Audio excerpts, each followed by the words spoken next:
Hello everyone, कैसे हो आप सब।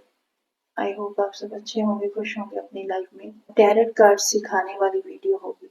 जो लोग टैरेट कार्ड सीखने में इंटरेस्ट रखते हैं उनके लिए ये वीडियो बहुत फायदेमंद होने वाली है। इस वीडियो को मैं पार्ट्स में बनाऊंगी। आज की जो वीडियो होगी इसमें मैं आप लोगों को इसकी कुछ जानकारियां देने वाली हूँ। फिर मैं आपको कार्ड रीड करना भी सिखाऊंगी। इसमें पार्ट्स में वीडियो बनेगी क्योंकि एक ही वीडियो में अगर मैं बनाऊंगी तो वीडियो बहुत लंबी हो जाएगी। इसलिए आज मैं पहले इससे संबंधित जो जानकारियां हैं वो देना चाहती हूँ। वीडियो में आपको एनर्जी एक्सचेंज करना जरूरी है। वीडियो को लाइक करना है और कमेंट बॉक्स में 1111 लिखना है, ये जरूरी है। तो वीडियो शुरू करती हूँ मैं। टैरेट जो शब्द है दो शब्दों को मिलाकर बना है। टैर मतलब वे ऑफ लिविंग, रोज मतलब रॉयल पाथ। अब ये दोनों को मिलाकर टैरेट वर्ड बना है। अब हम देखते हैं कि टैरेट के डेक के बारे में। कितने टाइप के डेक होते हैं।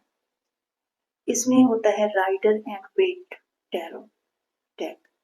ये ट्रेडिशनल टैरो डेक है। इसको बनाने वाले थे WR Rider and AE Waite. इसमें 78 कार्ड्स होते हैं और इनकी जो भी थिंकिंग थी, जो इन्होंने लिखा था, उनको पिक्चर्स में उतारने के लिए, इन कार्ड्स को पेंट करने के लिए जो पेंटर थी वो थी पामेला कॉलमैन स्मिथ। इन्होंने इनको पिक्चर्स के रूप में इस तरीके से जैसे पेंट करके बनाया है ना, पेंटर थे जो वो। सेकंड नंबर पर आता है ओशो जेन डेक। ये 79 कार्ड्स का डेक है। इसके अलावा ओरेकल कार्ड्स आ जाते हैं, ओरेकल डेक आ जाते हैं। इसमें बहुत सारे डेक आते हैं। फिर आते हैं एंजल कार्ड्स, है ना। एंजल में आप मानकर चलो बहुत ज्यादा है। आजकल तो 15-20 डेक आराम से मिल जाते हैं एंजल कार्ड। किसी में 44 कार्ड्स होते हैं, किसी में 45 कार्ड्स होते हैं, किसी में 50 होते हैं, किसी में कितने, किसी में कितने, है ना। आजकल तो बहुत ज्यादा चल आ चुके हैं। अब हम ये देखेंगे कि ये काम कैसे करते हैं। इसमें आपको सबसे पहले विश्वास का होना बहुत जरूरी है। अगर आपके अंदर फेथ है कि कार्ड्स हमें आंसर देंगे ही देंगे तो आपको आपका एक्यूरेट आंसर मिलेगा ही। फिर होता है लॉ ऑफ अट्रैक्शन। इसी में आता है वो भी। जैसे कि बॉडी होती है हमारी, है ना, सबकॉन्शियस माइंड होता है। आत्मा तो हमारी एक ही होती है, बॉडी खत्म होती है, फिर नेक्स्ट बॉडी में बर्थ ले लेती है, आत्मा वही होती है। भूल जाता है इंसान, लेकिन सबकॉन्शियस माइंड में वो चीजें पड़ी रहती हैं, वो एनर्जी पड़ी रहती है। जब आप कोई क्वेश्चन पूछते हो किसी भी टैरो रीडर से तो आपकी एनर्जी इसी वजह से कनेक्ट करवाई जाती है कि आपकी सबकॉन्शियस माइंड की एनर्जी कनेक्ट हो जाए। और विश्वास होना चाहिए। अगर आप कोई इंसान टैरो रीडर से क्वेश्चन पूछता है, मान के यहाँ पर ना हम करंट फीलिंग को पूछ सकते हैं, बार बार पूछ सकते हैं। नेक्स्ट डे 24 आवर्स का, है ना, बीच में गैप देकर पूछ सकते हैं क्योंकि एनर्जी चेंज होती रहती है। लेकिन अगर आप किसी स्टेबल क्वेश्चन के लिए बार बार पूछोगे तो आपको एक्यूरेट आंसर नहीं मिलेगा। उसमें होगा क्या, जो रीडिंग आपने सबसे पहले ली है उसका एग्जैक्ट आंसर वही होगा। दूसरी बार या तीसरी बार उसी क्वेश्चन का आंसर निकालोगे तो वो नहीं होगा। अगर आप किसी स्टेबल जैसे कैरियर के बारे में, किसी जॉब के बारे में पूछ रहे हो तो उसमें आपको ये चीज नोट करनी होगी कि उसमें आपको जो सबसे पहले रीडिंग दी है, पहले आंसर आया है, तो वो रेजोनेट होगा, वो आपके लिए आंसर होगा। ये जो बार बार आप पूछोगे वो आंसर नहीं होगा वो आपका।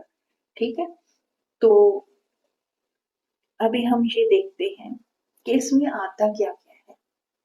इसमें आता है प्रश्न कुंडली, जैसे एस्ट्रोलॉजी में होता है ना कुंडली बनाना, उसमें डेट ऑफ बर्थ चाहिए होती है, बर्थ प्लेस चाहिए होती है। इसमें ऐसा कुछ नहीं चाहिए होता है। इसमें ज्यादा से ज्यादा हम मान के चलो अगर जरूरी हो, वो भी जरूरी नहीं है प्रश्न कुंडली के हिसाब से भी। उसमें ये होता है कि जिस दिन आपने प्रश्न किया वो डेट ले लेते हैं, जिस वक्त आपने प्रश्न किया, क्वेश्चन किया, उस वक्त को हम नोट कर लेते हैं। ठीक है, वो प्रश्न कुंडली बन जाती है। वो एक ही क्वेश्चन के लिए होती है, फिर हम नेक्स्ट टाइम जब पूछता है तो उसमें होती है। ठीक है, वो अलग चीज होती है। अब कैरोट कार्ड जो होते हैं, इसमें कौन कौन सी चीजें आती हैं। इसमें हम नंबर होते हैं, जो नंबर रीड करते हैं वो होते हैं। फिर इसके कलर देखे जाते हैं, जो इसके कलर्स हैं।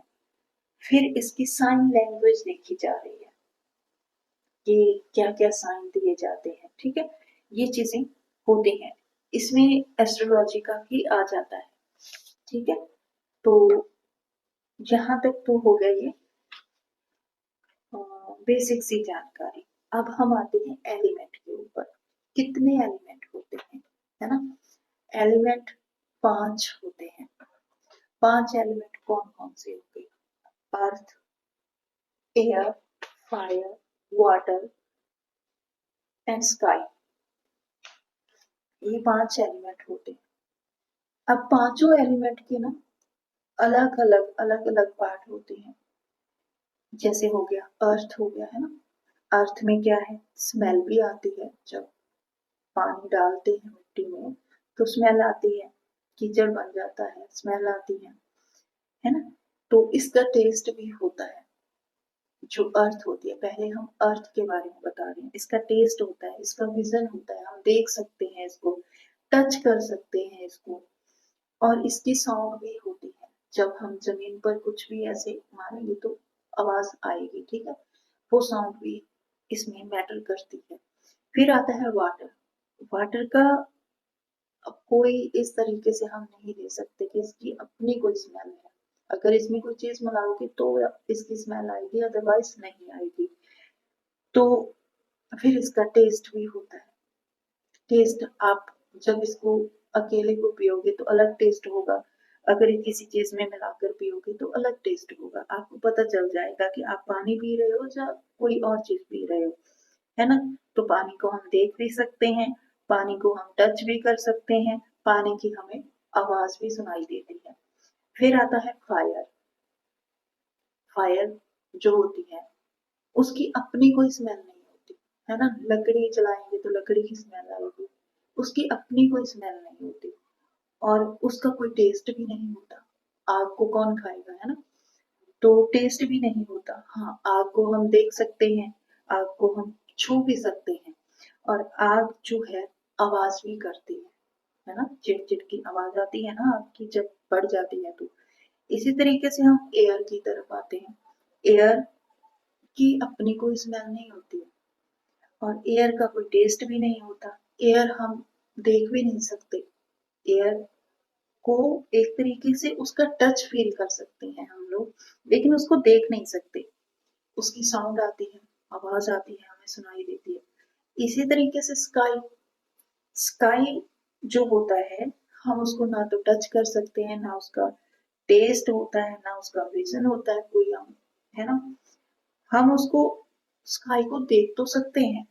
ठीक है, और स्काई की साउंड भी आती है, आसमान की साउंड आती है। और इसका टेस्ट हम खाते तो नहीं है, इसका टेस्ट नहीं होता। हाँ, देख सकते हैं, साउंड हो सकता है, हम टच नहीं कर सकते इसको, इसकी स्मेल भी नहीं आती है। ये पांचों के पांचों एलिमेंट हो गए जो इनकी खासियत है, जो इनके अंदर गुण है ना। वो सारी चीजें हमने देख ली है। अब हम आते हैं टैरोट कार्ड की तरफ। इसका स्ट्रक्चर कैसा होता है। स्ट्रक्चर में आएगा, यहाँ पर 78 कार्ड्स होते हैं। 78 कार्ड्स में 22 कार्ड्स जो होते हैं वो मेजर अरकाना के कार्ड होते हैं, और 56 कार्ड्स जो होते हैं वो माइनर अरकाना के होते हैं। अब ये जो मेजर अरकाना के कार्ड होते हैं, इनमें रोमन नंबर लिखे होते हैं 0 से लेके 21 तक। ठीक है, ये 22 कार्ड्स होते हैं, ये 0 से स्टार्ट होता है और 21 कार्ड तक जाता है। ये रोमन नंबर इसके ऊपर लिखे होते हैं, जैसे ये देखो, ये फूल कार्ड है, द फूल, ये मेजर अरकाना का है, टैरो डेक का पहला कार्ड है, मेजर अरकाना का पहला कार्ड है, 0 इसका नंबर है ना। तो इसमें ऊपर सारे, ये ऊपर ये भी मेजर अरकाना है, यहाँ पर रोमन नंबर लिखा हुआ है, नीचे इसका नाम लिखा हुआ है, देखो नीचे इसका नाम लिखा होगा, ऊपर इसका नंबर लिखा होगा, वो भी रोमन लैंग्वेज में। ठीक है, अब ये जो कार्ड्स होते हैं ना मेजर अरकाना के, ये पर्सनैलिटी को दिखाते हैं एक तरीके से। ये हैंगमैन है, द चैरियट है, फूल है ना, जजमेंट है, एक पर्सनैलिटी को रिप्रेजेंट करते हैं ये। इसमें कौन कौन से कार्ड आते हैं, इसमें कार्ड्स आते हैं 0 नंबर का कार्ड, द फूल, फिर नंबर 1 पे आता है द मैजिशियन, नंबर 2 होता है हाई प्रीस्टेस, नंबर 3 होता है एम्प्रेस, नंबर 4 होता है एम्परर, एंड नंबर 5 होता है द हायरोफेंट, नंबर 6 होता है द लवर, नंबर 7 होता है चैरियट, नंबर 8 होता है द स्ट्रेंथ, और नंबर 9 होता है द हर्मिट, नंबर 9 होता है हर्मिट, और नंबर 10 होता है व्हील ऑफ फॉर्च्यून, 11 नंबर होता है जस्टिस, 12 नंबर होता है हैंगमैन, 13 हो गया डेथ। ये सारे ना मेजर अरकाना के हैं, temperance, the devil, the tower, the star, the moon, the sun, judgement, the world. जो द वर्ल्ड कार्ड होता है उसे हम ट्रम्प कार्ड भी बोलते हैं। ठीक है, इसी तरीके से फिर आ जाते हैं माइनर अरकाना के कार्ड। अब माइनर अरकाना के जो कार्ड होते हैं, इसमें सूट होते हैं 4 suit, pentacle and cups, wands and swords, और हर सूट में 14 कार्ड्स होते हैं। 14 कार्ड्स में से 10 कार्ड पिप कार्ड होते हैं, और 4 कार्ड जो होते हैं कोर्ट कार्ड होते हैं। ठीक है, अभी जैसे मान के चलो पेंटिकल आ गया है ना, पेंटिकल में जो नंबर 1 कार्ड होगा उसको हम एस कार्ड बोलते हैं, एस। और बाकी का जैसे कप में होगा 2 ऑफ कप, 3 ऑफ कप, इस तरीके से 10 तक चलेंगे, जैसे 10 ऑफ कप, 9 ऑफ कप, है ना। इस तरीके से सारे पेंटिकल, सारे कप्स, सारे वॉन्ड्स, सारे स्वॉर्ड्स, इस तरीके से चलेंगे।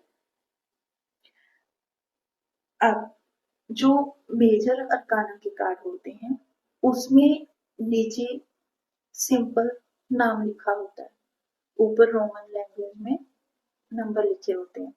इसी तरीके से यहाँ पर माइनर में क्या होता है, माइनर में सिंबल दिए जाते हैं साथ में, जैसे ये कार्ड है 8 ऑफ वैंड, है ना, ये कार्ड। ठीक है, इसमें मोस्टली यहाँ पर दिया जाता है, हम जब बोलेंगे तो 2 ऑफ कप बोलेंगे, हम जब बोलेंगे तो 8 ऑफ वैंड बोलेंगे। ठीक है, ये इस तरीके से आएगा, सिंबल बोला जाएगा इसमें से नाम, और उसमें से सिंबल नहीं बोला जाता, वो मेजर अरकाना के होते हैं। ये जो मेजर अरकाना के कार्ड होते हैं वो लाइफ के मेजर इवेंट को रिप्रेजेंट करते हैं। जो माइनर अरकाना के कार्ड्स होते हैं वो लाइफ की छोटे इवेंट को रिप्रेजेंट करते हैं। तो यहाँ पर आगे क्या होगा, देखो अब मैं एलिमेंट को बताती हूँ, कौन सा एलिमेंट किस कार्ड के साथ चलता है। मेजर अरकाना जो कार्ड होते हैं वो होते हैं स्काई एलिमेंट के। ठीक है, ये होंगे स्काई एलिमेंट के कार्ड्स, और इसका जो टाइम पीरियड होता है मेजर अरकाना का, टाइम पीरियड होता है सालों में जाता है, ये 5 साल से लेके 10 साल का। ठीक है, अगर तो बाकी और मैं आगे बताऊंगी आपको, 5 से 10 साल। अगर कार्ड पॉजिटिव है तो हम 5 साल तक का बोलेंगे कि हाँ 5 साल तक। अगर कार्ड नेगेटिव हो जाता है तो फिर टाइम और आगे बढ़ जाएगा, है ना। 10 साल, 8 साल, 7 साल, इस तरीके से सिचुएशन के हिसाब से साथ वाले कार्ड देखने के बाद ही एग्जैक्ट टाइम पता चलता है। इसी तरीके से अब हम आते हैं सूट के ऊपर, ठीक है। जैसा कि मैंने पहले बताया कि 4 सूट होते हैं। पहले मान के चलो अर्थ, है ना, अर्थ एलिमेंट की पेंटिकल सूट। पेंटिकल जैसे सूट होते हैं पेंटिकल के, इसका एलिमेंट होता है अर्थ। अर्थ एलिमेंट के होते हैं ये, मटेरियल थिंग्स को रिप्रेजेंट करते हैं, पैसे को, फाइनेंस को, है ना, बॉडी को, इस तरीके से। और इनका जो टाइम पीरियड होता है 1 साल से लेके 3 साल तक का होता है। पॉजिटिव के लिए 1 साल और नेगेटिव के लिए 3 साल, है ना। इस तरीके से इसका होता है। फिर आता है हमारे पास suit of cup. Suit of cup होता है जो वाटर एलिमेंट का होता है। इसमें हमारे इमोशंस आ जाते हैं। इसका टाइम पीरियड होता है डेज में, ठीक है। अब ये नहीं जैसे कि डेज मान के चलो 15 दिन की एनर्जी आई है, उसमें वीक भी आ गए, लेकिन अगर हमारे पास कप आए हैं तो हम डेज बोलेंगे, ठीक है। तो मान के चलो 15 दिन, इस तरीके से, ठीक है। अगर पॉजिटिव कार्ड है तो हम दिन कम बताएंगे, अगर नेगेटिव है तो दिन ज्यादा बताएंगे। वो साथ वाले कार्ड जैसे आगे हम रीड करना सिखाएंगे तब बता देंगे, लेकिन पहले ये नॉर्मल सी जानकारी है आप लोगों के लिए। ये हमारे इमोशंस को दर्शाता है, ये जो कप होता है ना। तो फिर आता है suit of wand. Suit of wand क्या होता है? अब ये होता है हमारा कर्मा, ठीक है, एक्शन, एक तरीके से। और इसका जो टाइम पीरियड होता है वो वीक्स में जाता है, वीक्स में, है ना, कि कितने वीक। और वीक्स में दिन भी आ जाते हैं, 7 दिन हम बोल देते हैं तब एक वीक हो जाता है ना। बोलना कैसे है वो कार्ड्स के ऊपर डिपेंड करता है, सिचुएशन के ऊपर डिपेंड करता है, ठीक है। पॉजिटिव में हम लेस बोलेंगे और नेगेटिव में हम थोड़ा सा और आगे टाइम को ले जाएंगे। इसका एलिमेंट होता है फायर। अभी सूट ऑफ स्वॉर्ड, इसका एलिमेंट है एयर, एयर एलिमेंट। और ये जो एयर एलिमेंट है इसमें क्या आता है? इसमें आता है थॉट्स, माइंड, ठीक है, फियर, इसमें ये सब आता है। आने वाली जैसे ऑब्स्टेकल आ रहे हैं उनका डर सताने लगता है, इसमें ये सब आता है। ये माइंड की एनर्जी होती है, जो स्वॉर्ड होता है ना वो माइंड की एनर्जी को दर्शाता है। तो इसका एलिमेंट होता है एयर एलिमेंट। यहाँ पर एलिमेंट हो गया, टाइम पीरियड हो गया, है ना। तो ये सब हो गया। अभी हम कोड कार्ड पे आते हैं। इसमें आते हैं कोड कार्ड।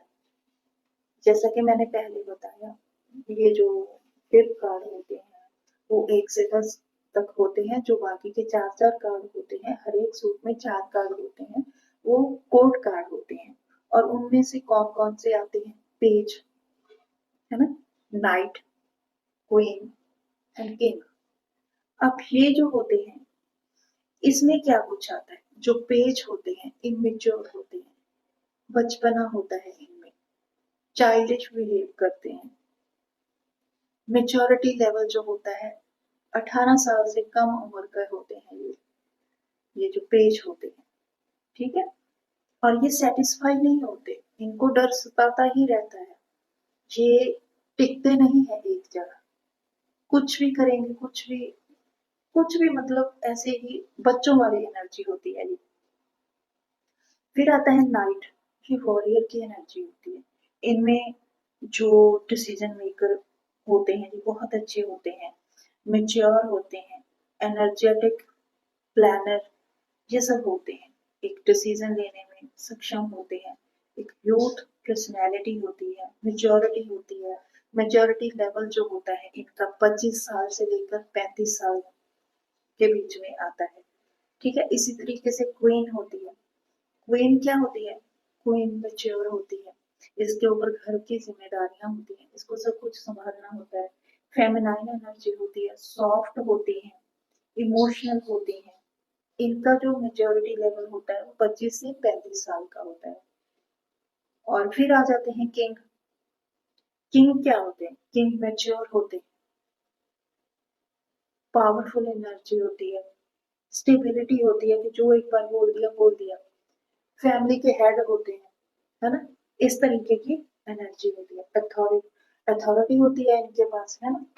तो ये तो अभी थे हमने कार्ड्स के बारे में, ये सब हमने आपको कार्ड्स के बारे में बता दिया। इसकी कुछ बेसिक सी जानकारियां हमने आपको दे दी। अभी हम नेक्स्ट वीडियो में कार्ड को रीड करना सिखाएंगे कि कार्ड को रीड कैसे किया जाता है ना? नेक्स्ट पार्ट में। तो चलिए मिलते हैं नेक्स्ट वीडियो में, तब तक के लिए bye bye, take care and love you all. Hello everyone, कैसे हो आप सब? आई होप आप सब अच्छे होंगे, खुश होंगे अपनी लाइफ में। आज की जो वीडियो बनाने वाली हूँ वो पार्ट 2 होगा टैरो क्लास का, लेक्चर नंबर 2। जैसा कि आप सब जानते हो कि टैरो कार्ड में बहुत सारी चीजें देखी जाती हैं। इसमें प्रेडिक्शन इस एक चीज को देखकर नहीं की जाती, बहुत सारी चीजों के बारे में जानना होता है, समझना होता है, परखना होता है, तब जाकर प्रेडिक्शन होती है। ऐसे नहीं कि कोई भी कार्ड उठाया और प्रेडिक्ट कर दिया, है ना? तो बहुत सारी बातें मैंने प्रीवियस वीडियो में आपको बताई हैं और कुछ बातें मैं आज की वीडियो में आपको बताने वाली हूँ। आज हम पहले नंबर्स के बारे में बात करते हैं। जैसे कि हर कार्ड के ऊपर एक नंबर होता है, तो उस नंबर से रिलेटेड आज हम बातचीत करेंगे। तो नंबर 0, जैसा कि हम सब जानते हैं कि 0 द फूल कार्ड, है ना? तो 0 से स्टार्ट होता है। 0 जो नंबर होता है बहुत पावरफुल नंबर होता है, और इस नंबर को अगर हम किसी और नंबर के साथ ऐड कर दें तो उसकी वैल्यू बढ़ जाती है। जैसे 1 के साथ 0 लगा देंगे तो वो 10 हो जाता है। इसी वजह से इसको ना पावरफुल नंबर माना जाता है। इसकी अपनी कोई वैल्यू नहीं होती, लेकिन जब भी ये किसी के साथ जाता है तो उसकी पावर बढ़ा देता है, इसीलिए इसको पावरफुल नंबर बोला जाता है। तो सन, है ना? एक नंबर किसको प्रेजेंट करता है? सन को। ये सन का नंबर है, नंबर 1। इसमें क्या आता है? ये जो लोग होते हैं नंबर 1 वाले, ईगोइस्टिक लोग होते हैं, खुद को सुपीरियर मानने वाले लोग होते हैं, पॉजिटिव होते हैं, क्लैरिटी होती है, ठीक है, नेम फेम ऐसे लोगों को मिलता है, बिगनिंग होती है। जैसे कि हम जानते हैं कि रात के बाद जब सुबह होती है, सूर्य निकलता है, सूर्य उदय होता है, तो हमें क्लैरिटी मिलती है ना? जो रात के अंधेरे में हम देख नहीं पाते वो सूर्य के आने के बाद हम सब देख पाते हैं, एक बिगनिंग होती है। रोजमर्रा की दिनचर्या जैसे हम शुरू करते हैं वो सूर्य उदय होने के बाद ही करते हैं, तो न्यू बिगनिंग भी होती है, जैसे एक नया दिन आ जाता है। ठीक है, तो गवर्नमेंट से रिलेटेड भी कोई अपॉर्चुनिटी ऐसे लोगों को मिल जाती है। ये अ, बहुत ज्यादा एक तरीके से ऐसे लोग होते हैं ना जो इसके अंदर आते हैं, ये अथॉरिटेटिव लोग होते हैं। ठीक है, सेकंड नंबर आता है मून का। मून, अब मून क्या है? मून एक तरीके से बैलेंस में रहने वाला नहीं होता। ये 15 दिन बढ़ता है, 15 दिन घटता है। ठीक है, इस तरीके से चलता है इसका। तो हम इसको ड्यूल नेचर वाला इंसान बोल सकते हैं। इसके अंदर जो लोग आते हैं नंबर 2, ठीक है, ये बैलेंस में नहीं होते हैं। बैलेंस इनके लिए करना जरूरी होता है। इंट्यूशन पावर इनकी बहुत स्ट्रांग होती है, साइकिक पावर इनकी स्ट्रांग होती है, लेकिन इनके लिए ना बैलेंस जरूरी होता है, और ये लोग बैलेंस में नहीं होते हैं। Number 3, Jupiter. जुपिटर कौन? गुरु, है ना? गुरु ग्रह। तो ऐसे लोग ये जो आते हैं, ये पॉजिटिव क्रिएटिविटी इसमें आ जाता है, नॉलेज, इंटेलिजेंट, ऐसे लोग आते हैं। जिन लोगों जो पॉजिटिव कार्ड आ गया तो उनके ऊपर ब्लेसिंग होती है, अगर नेगेटिव आ गया तो उनको ज़रूरत होती है इन सारी चीज़ों में ध्यान देने की। ऐसे लोगों के लिए ज़रूरी होता है कि वो अपनी नींद को पूरा करें, है ना? एक तरीके से, और नॉन-वेज से दूर रहें, जैसे अल्कोहल वगैरह हो गया, उनसे दूर रहें, नशा जो भी होता है, उनसे दूर रहना ऐसे लोगों के लिए ज़रूरी होता है। फिर आता है नंबर 4। नंबर 4, ये एक असुर ग्रह था, है ना? लेकिन इसने अमृत पान कर लिया था, इस वजह से ये अमर हो गया था। तो इसके पास अपनी बॉडी तो नहीं है, लेकिन दिमाग है ना? तो ये एक तरीके से ना सन के ऑपोजिट का काम करता है। तो शैडो प्लैनेट है। ये क्या इस इसमें क्या आता है? इसमें आता है स्ट्रगल, रिस्ट्रिक्शंस। ऐसे उन लोगों की ना इल्यूजन में पड़े रहते हैं, ऐसे लोगों को अपनी ईगो को रिमूव करना पड़ता है। जब तक ईगो में रहते हैं काम नहीं बनते ऐसे लोगों के। इनको ईगो में नहीं रहना होता है। इसको ऐसे लोग इल्यूजन में रहते हैं, पता नहीं चलता है ना। जैसे कोई बीमार हो गया, मान के चलो कोई बीमार हो गया, उसको क्या होगा कि वो ठीक हो जाएगा, है ना? इधर-उधर से मेडिसिन लेगा, कभी किसी डॉक्टर से, कभी किसी, लेकिन उसकी जो बीमारी होगी ना, वो डायग्नोस नहीं होगी। उसकी बीमारी का पता नहीं चलेगा कि कहाँ पर क्या गड़बड़ है, लेकिन ठीक हो जाएगा। ऐसे लोगों को अपनी ईगो को पीछे छोड़ना होता है, स्ट्रगल करवाता है ये ग्रह। फिर आता है नंबर 5। नंबर 5 है मरकरी का। मरकरी बुध ग्रह। ये होता है कम्युनिकेशन के लिए। कम्युनिकेशन स्किल बहुत अच्छा होता है जिन लोगों का पॉजिटिव होता है, और मल्टीपल वर्क करते हैं ये लोग, मल्टीपल। इसके अंदर ना, अगर तो देखो, काम काम तो ये बहुत करते हैं, अच्छी स्पीच दे लेते हैं। अगर पॉजिटिव ग्रह पॉजिटिव है मरकरी, तो बहुत ही अच्छे कम्युनिकेट ये तरीके से करते हैं कि सामने वाले को एक तरीके से ना कील लेते हैं। अगर इनका नेगेटिव में चला जाता है तो ये जो इनका कम्युनिकेशन है वो बिगड़ जाता है। अगर ये अच्छे से बात भी करेंगे ना तो भी लोग इसका गलत मतलब निकाल लेते हैं, इसकी बात का उल्टा मतलब निकाल लेते हैं। दूसरा होता है इसके अंदर ना डीप डीप डीप इमोशंस होते हैं, और डीप डिप्रेशन में चले जाते हैं अगर ये नेगेटिव हो जाता है। तो यहाँ तक के सुसाइड वगैरह के भी थॉट ऐसे लोगों को आने लगते हैं।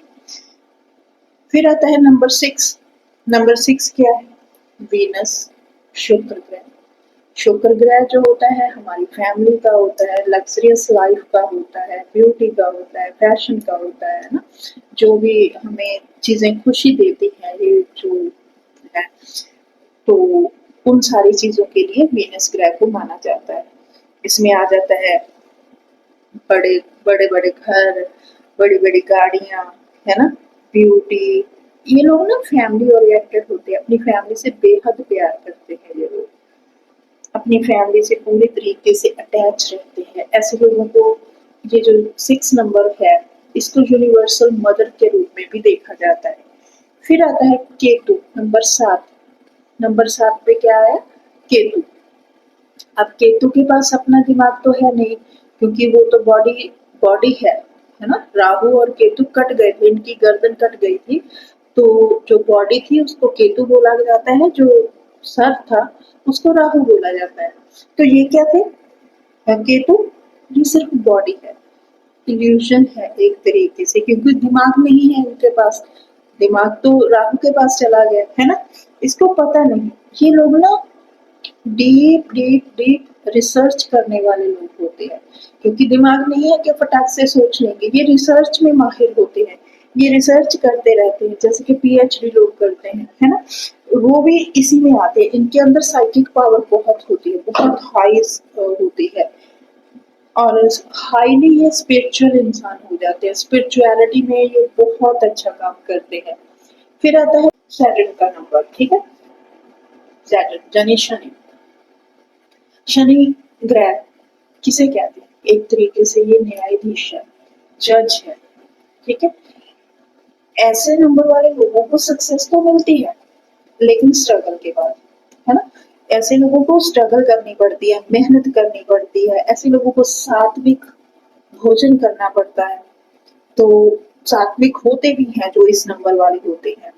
मनी, मटेरियल सारी चीज़ों से ना ये एक तरीके से ये अलग हो जाते हैं, ठीक है? सारी खुशियाँ इनकी इनकी वैसे अटैचमेंट होती है। इनकी मनी, मटेरियलिस्टिक चीज़ों से अटैचमेंट होती है ऐसे लोगों की, इनको सक्सेस चाहिए होती है। जितनी मेहनत करते हैं ना, उतना ही शनि इनके लिए काम करता है और इनको खुशियाँ भी देता है। और कहते हैं ना, दिन दुगनी रात चौगुनी तरक्की इंसान को मिलती है, तो इसी वजह से मिलती है। फिर आते हैं हम नंबर 9 की तरफ। नंबर 9 एंड नंबर 9 होता है मंगल का। अब मंगल में काइंडनेस होती है, हेल्पिंग नेचर होती है। जितना इनके पास होता है उसमें से भी ये लोगों की हेल्प करती है और इनको ये हेल्प करने के बाद ना खुशी मिलती है। हेल्पिंग नेचर होती है ऐसे लोगों की। और अपने जो भी ऐसे इंसान होते हैं, स्ट्रेंथ इनके अंदर बहुत होती है, करेज बहुत होता है ना, काइंडनेस होती है, चैरिटी करना है ऐसे लोगों को बहुत पसंद होता है। लेकिन साथ साथ में ना ये थोड़े से अग्रेसिव भी होते हैं। फिर आता है नंबर 10। वैसे तो नंबर 10 हम काउंट नहीं करते, लेकिन टैरो में हम करते हैं। टैरो में नंबर 10 को हम डबल सेलिब्रेशन का नाम देते हैं कि डबल सेलिब्रेशन। जैसे एक गोल आपने जो सोच के रखा था वो अचीव कर लिया और नए की शुरुआत हो गई, फिर आप उसकी सेलिब्रेशन करोगे, पहले आप इसकी सेलिब्रेशन कर रहे हो, ठीक है? जैसे मान के चलो आपने कोई एग्जाम दिया है ना, तो आपने सोच के रखा था कि मैं ये यहाँ तक मुझे पहुंचना है। फिर आप उसके आगे का सोचोगे। जैसे मान के चलो 10th क्लास हो गई है ना, आपने सोचा कि 10th करने के बाद मैं आगे इस कोर्स में जाऊंगी, जज जाऊंगा। तो जब आपको 10th का रिजल्ट आया और उधर आपने दूसरे कोर्स में एडमिशन ली, तो डबल सेलिब्रेशन होगा। जैसे इस चीज की भी आप पार्टी रखोगे और आगे का जो आपने ज्वाइन किया है उसकी भी पार्टी रखोगे। आपने कदम तो रख लिया है ना, जब आप बन जाओगे तब भी आप पार्टी रखोगे एक तरीके से। इस तरीके से इसको दिया जाता है। इसको आप अपनी एक कोई पुरानी विश को भी फुलफिल हो जाती है आपकी कोई विश, फिर एक नई बिगनिंग होती है। इसको ऐसे देखा जाता है, ठीक है? तो ये तो थे नंबर। अभी हम आते हैं कलर की तरफ, है ना? जैसे नंबर्स होते हैं वैसे कलर्स भी होते हैं कार्ड्स में। बहुत सारे कलर्स होते हैं। तो कलर्स क्या क्या हमें रिप्रेजेंट करते हैं? तो कलर्स में सबसे पहले कलर आता है व्हाइट। व्हाइट कलर किस चीज को रिप्रेजेंट करता है? व्हाइट कलर शांति को दर्शाता है। पीस, शांति, है ना? कामनेस, फेथ, ट्रस्ट, सच्चाई, इन सारी चीजों को रिप्रेजेंट करता है व्हाइट कलर। व्हाइट कलर में ऑनेस्टी होती है ना? एक विश्वास होता है। जैसे कि मान के चलो डॉक्टर, जो डॉक्टर होते हैं वो व्हाइट कोट क्यों दिया जाता है? ये जो ड्रेस होती है ना, इसका भी मतलब होता है। तो व्हाइट कोट क्यों दिया जाता है? क्योंकि हम डॉक्टर के ऊपर विश्वास करते हैं ना, डॉक्टर जो बोलता है हम वो करते हैं, हमें विश्वास होता है डॉक्टर के ऊपर। तो इस तरीके से ना व्हाइट कलर काम करता है, ट्रुथ का होता है, फेथ का होता है। फिर आता है ब्लैक कलर। ब्लैक किसको रिप्रेजेंट करता है? नेगेटिविटी को, एक डिसऑनेस्टी को, इल्यूजन को, इस तरीके से नेगेटिव चीजों को रिप्रेजेंट करता है ब्लैक कलर। येलो कलर फिर से जुपिटर आ गया। ये किस चीज को रिप्रेजेंट करेगा? ग्रोथ को, क्रिएटिविटी को, ब्लेसिंग को, एजुकेशन को, इंटेलिजेंट को, है ना? क्रिएटिविटी, पॉजिटिविटी, ये सारी चीजें येलो कलर में आती है। ऑरेंज, ऑरेंज कलर जैसे मान के चलो ये सैक्रिफाइस का कलर होता है, इसी वजह से इसे सेंट वगैरह, मॉन्क वगैरह पहनते हैं। तो इसमें ऑनेस्टी होती है, पीस होता है, हीलिंग पावर होती है। और अगर वहीं पर अगर डार्क ऑरेंज आ जाए तो वहां पर ईगो आ जाता है, अहंकार आ जाता है। तो इसके बाद आता है रेड कलर। रेड कलर में क्या चीजें आती है? रेड कलर अभी हमारे इंडिया में तो वेडिंग टाइम पर रेड कलर पहना जाता है ना? तो डेंजर का साइन भी रेड होता है, फर्स्ट एड बॉक्स पर भी साइन रेड होता है। तो इस तरीके से अगर मान के चलो ये नेगेटिव में देखें तो नेगेटिव कार्ड में आएगा तो ये एंगर, एग्रेसिव, इस तरीके से आएगा, है ना।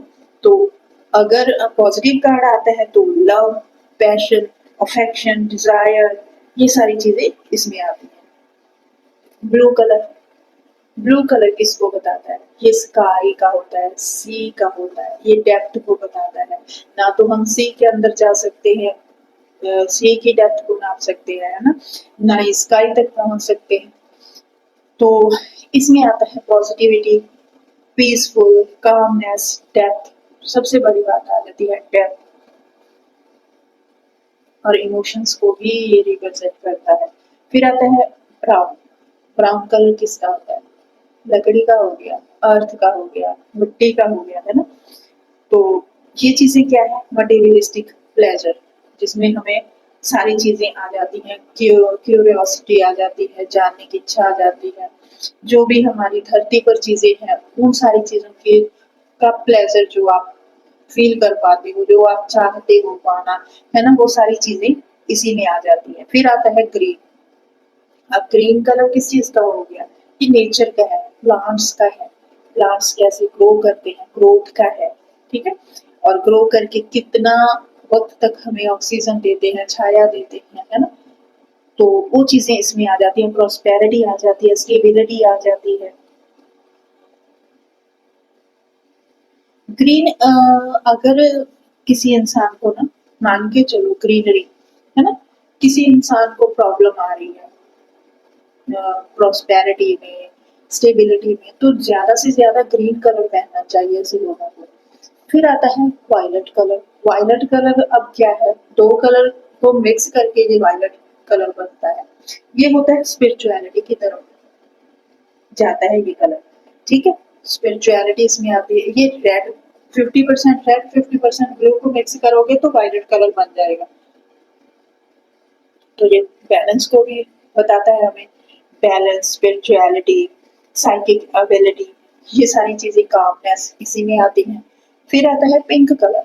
पिंक फिर से वीनस को रिप्रेजेंट करता है, और वीनस वाली जो भी चीजें आती हैं वो इसी में आएंगी, जैसे लव, अफेक्शन, फैमिली ओरिएंटेड, है ना, फैशन, ये सारी चीजें इसी में आएंगी, ठीक है। तो आज के लिए इतना ही। अब नेक्स्ट जो वीडियो होगी उसमें हम कार्ड रीड करना शुरू करेंगे। जो बेसिक सी जानकारी थी वो अब तक मैंने आपको दे दी, कुछ प्रीवियस वीडियो में, कुछ इस वीडियो में।